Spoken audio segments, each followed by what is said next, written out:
हम लोग प्रेम सूत्रों में यात्रा कर रहे हैं। प्रेम के अबूझ असीम आयाम में धीरे धीरे आगे बढ़ते हैं उसमें। आज के लिए प्रेम सूत्र है, प्रेम है अविचल अविराम, प्रेम के अनगिन आयाम, प्रेम का संस्पर्श बनाता है राम, प्रेम का नहीं है कोई नाम। प्रेम है अविचल अविराम, जीवन के अनगिन आयाम, प्रेम का संस्पर्श बनाता है राम, प्रेम का नहीं है कोई नाम। प्रेम को जब हम समझें तो हमें अपनी समझ के सारे दायरों को खुला छोड़ देना चाहिए, उन्मुक्त, कहीं कोई बंधन नहीं।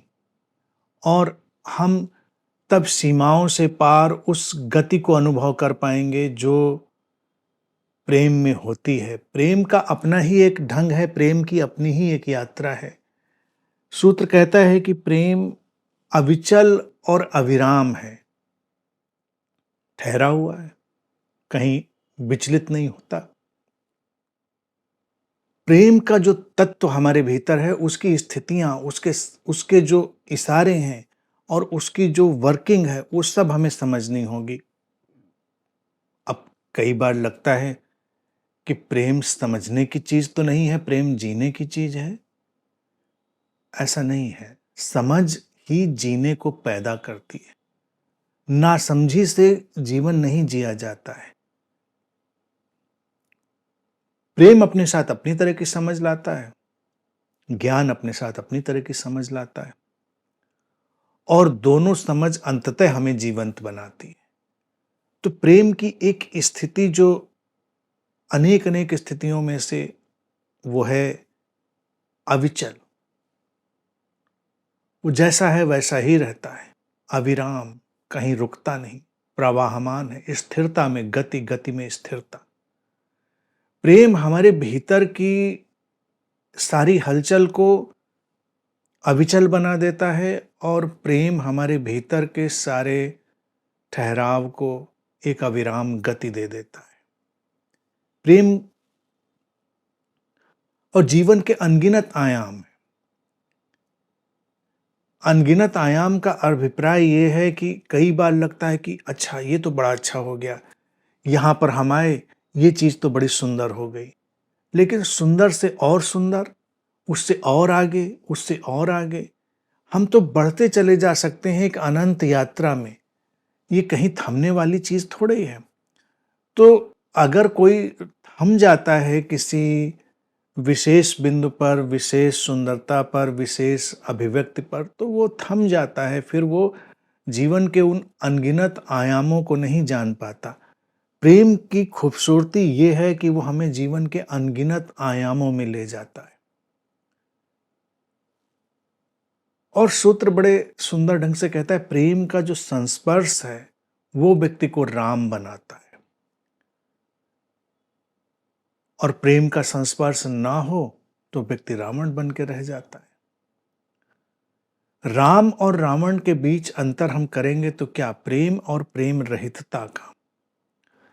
प्रेम रहितता जब होती है तो व्यक्तिगत अहंकार, पर्सनल ईगो, इंडिविजुअल आइडेंटिटी, हमारा सीमित स्व, वो बहुत प्रभावशाली हो जाता है और वो हमें धक्के देता है, वो हमें हमारे केंद्र से विचलित करता है, फिर अविचल नहीं रहने देता। प्रेम हमारी पर्सनल आइडेंटिटी को डिसॉल्व कर देता है। प्रेम आया तो प्रेम ने जो काम किया वो यही किया कि हमारी जो व्यक्तिगत सत्ता थी, सीमित स्व था, उसको उसने हटा दिया। प्रेम हमें इम्पर्सनल में ले जाता है। राम इम्पर्सनल है, निर्वैयक्तिक है। इसीलिए तो प्रेम में व्यक्ति जाना भी चाहता है और प्रेम से घबराता भी है। घबराकर ऐसा नहीं कि फिर वो प्रेम का जीवन से बिल्कुल गायब कर देने का काम करता है, गायब तो कर नहीं सकता, तो झूठा प्रेम रचता है। प्रेम के छद्म स्वरूप बनाता है। जैसे प्रेम के नाम पर वो अपनी परिकल्पनाएं, अपनी अवधारणाएं आरोपित करता है। प्रेम के नाम पर अपनी झक, अपने अपने सारे साइकोलॉजिकल डिसऑर्डर और अपनी सारी चीजें आरोपित करता है। क्योंकि प्रेम मूलतः तो मिटाएगा, हमारी पहचान को, हमारी आइडेंटिटी को समाप्त करेगा।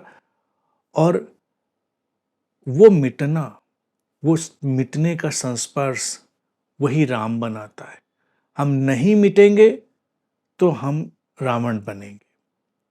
रावण के प्रतीक भी भारत में सुंदर बनाया गया। 10 सिर हैं, सिर काटता है फिर निकल आता है, सिर काट के चढ़ा देता है फिर निकल आता है।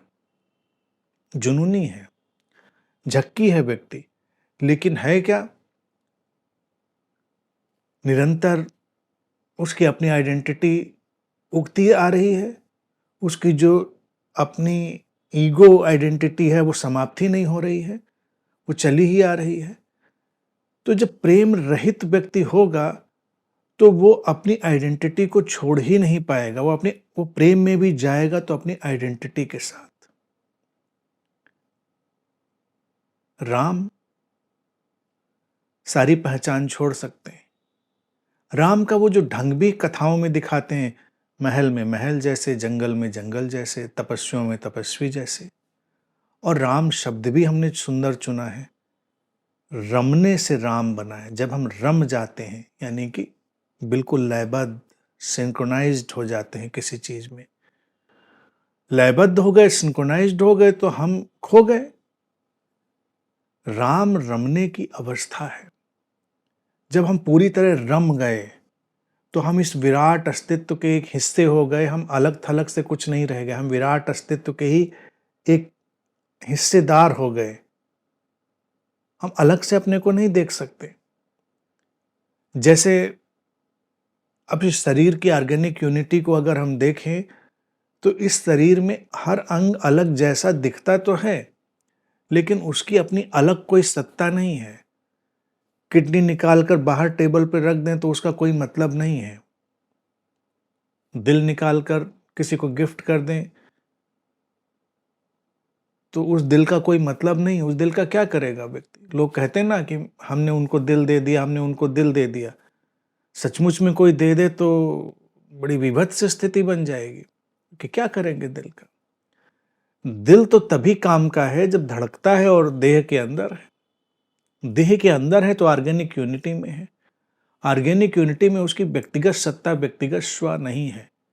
हाँ, व्यक्तिगत स्व का अध्ययन करने जाएंगे उस मैकेनिज्म में, उस ऑर्गेनिक यूनिटी में तो मिलेगा। तो राम जैसी सत्ता और राम जैसा जब होना होगा तो भी वो व्यक्तिगत सत्ता एक अध्ययन की तरह मिलेगी।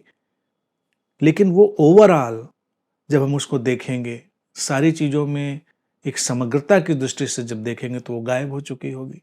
तो इसीलिए प्रेम का संस्पर्श हमको गायब कर देता है। वो मैजिशियन है। प्रेम अल्टीमेट मैजिशियन है। प्रेम हमको छूता है, हम गायब। अगर प्रेम के साथ भी हम बने रह जाएं तो प्रेम नहीं है। फिर प्रेम अगर हमारे अहंकार को पुष्ट कर दे तो इतना पक्का है, फिर ये तो रावण का रास्ता हो गया, राम का रास्ता नहीं रहा। फिर तो हम प्रेम में नहीं होंगे। प्रेम का कोई नाम नहीं है। नाम संबंधों के होते हैं। तो इसलिए संबंधों को नाम देना बुरा नहीं। संबंधों को नाम बेशक दीजिए, संबंधों को नाम देते चले जाइए। उपयोगिता है, उनका अपना कार्य व्यापार है, उनके साथ जो रिलेट करने की व्यवस्था है वो व्यवस्था भी उपयुक्त है और वो हमको रिलेट करने के लिए सक्षम बनाएगी, संबंधित होने के लिए। तो हम जब भी नाम देते हैं संबंधों का नाम देते हैं, प्रेम का कोई नाम नहीं देते। और संबंधों की डिक्शनरी भी सीमित है। संबंधों की जो डिक्शनरी है, संबंधों का जो भाषा कोश है वो बड़ा सीमित है। हम एक सीमा पर आकर क्या नाम देंगे प्रेम को?